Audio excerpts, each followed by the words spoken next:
돈의 속성 4가지. 스노폭스 김승호 회장은 해외에서 가장 성공한 한국인 사업가 중 한 명으로 꼽힙니다. 1987년 미국으로 건너가 7번이나 사업 실패를 딛고 일어나 전 세계 최대의 도시락 회사를 탄생시켰습니다. 현재 그의 회사는 국내 10곳, 전 세계에 1,400여 개의 지점으로 성장했으며 연간 4천억 원 이상의 매출을 올리고 있습니다. 특이한 점은 그가 소유한 모든 회사는 부채가 단 한 푼도 없다는 사실입니다. 그런 그가 한 강연에서 돈의 속성에 대해 다음과 같이 말합니다. 일반적으로 사람들은 돈을 많이 벌면 부자가 된다고 생각합니다. 근데 실제로는 돈 버는 능력과 모으는 능력, 쓰는 능력, 불리는 능력, 유지하는 능력이 각기 다름을 이해해야 합니다. 돈만 많이 벌면 부자가 되는구나 생각하는 사람은 그 돈을 유지하고 불릴 수 없습니다. 1. 돈은 인격체다. 돈에도 생명이 있습니다. 돈을 단순한 물질적 대상으로 볼 것이 아니라 하나의 인격체로 생각해야 한다는 것입니다. 돈을 소중히 여기고 합당하게 대우해주면 돈도 그 사람을 좋아합니다. 또 옳은 곳에 쓰면 다른 친구들도 데려오기도 합니다. 결국 이렇게 여기는 돈들은 자신을 떠나지 않고 함께 모여있기 마련입니다. 하지만 돈을 지나치게 사랑하는 사람은 돈도 그 사랑에 지쳐 도망가게 됩니다. 또 돈을 너무 무시하는 사람은 돈도 그 사람을 무시해 가지 않습니다. 아낄 때는 아껴주고 보낼 때는 흔쾌히 보내주는 사람이라면 돈도 그 사람에게 다시 오고 싶어 합니다. 그러니 돈을 인품을 가진 인격체로 여기는 자세를 가져야 합니다.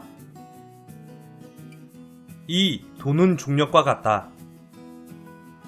중력은 무게가 무거울수록 더 강하게 끌어당기는 힘입니다. 돈에는 중력과 같은 힘이 작용합니다. 무게감이 크면 클수록 다른 돈을 끌어당기는 힘을 가지고 있습니다.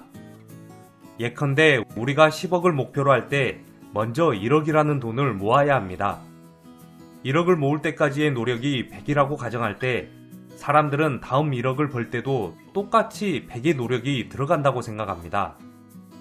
하지만 돈에는 중력의 힘이 작용하기에 1, 2, 3, 4, 5, 6, 7, 8 순서대로 늘어나는 게 아니라 1, 2, 4, 8 이런 순으로 순식간에 불어나게 됩니다. 결국 돈은 중력과 같은 작용을 하기에 종잣돈을 만들어 불려나가는 것이 중요합니다. 3. 일정하게 들어오는 돈은 일시적으로 들어오는 큰 돈보다 더 힘이 세다. 일정하게 들어오는 돈은 그 자체로 어마어마한 힘을 갖습니다. 앞에서 중력에 대해 이야기했는데 큰 돈은 상대적으로 작은 돈보다 분명 중력이 셉니다.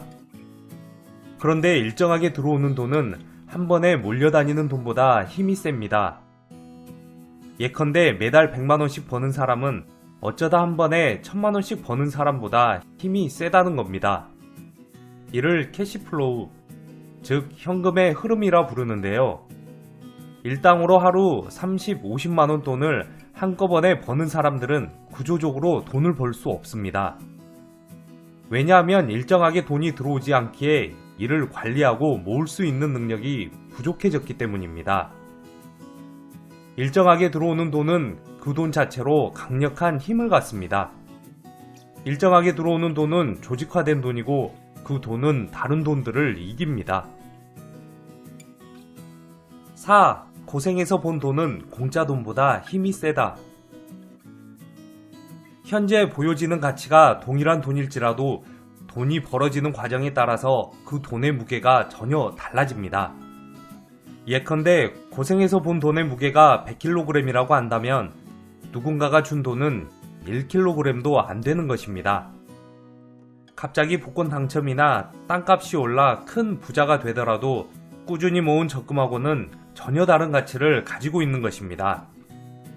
그래서 고생하지 않고 번 돈은 가볍게 날아가 버리고 그냥 흩어져 버립니다. 고생해서 본 돈은 공짜 돈보다 그 힘 자체, 그 중력 자체가 전혀 다른 역할을 하고 있습니다. 끝으로 한 사람의 성공의 이면에는 많은 사람의 슬픔과 고생이 가시처럼 얹혀 있습니다.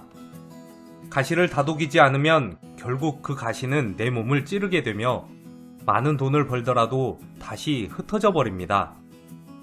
이 원리를 이해하지 못하는 수많은 사업가나 창업가들은 불과 몇 년 만에 혹은 순식간에 다시 바닥으로 내려앉는 것은 당연한 이치입니다. 감사합니다. 북올림이었습니다.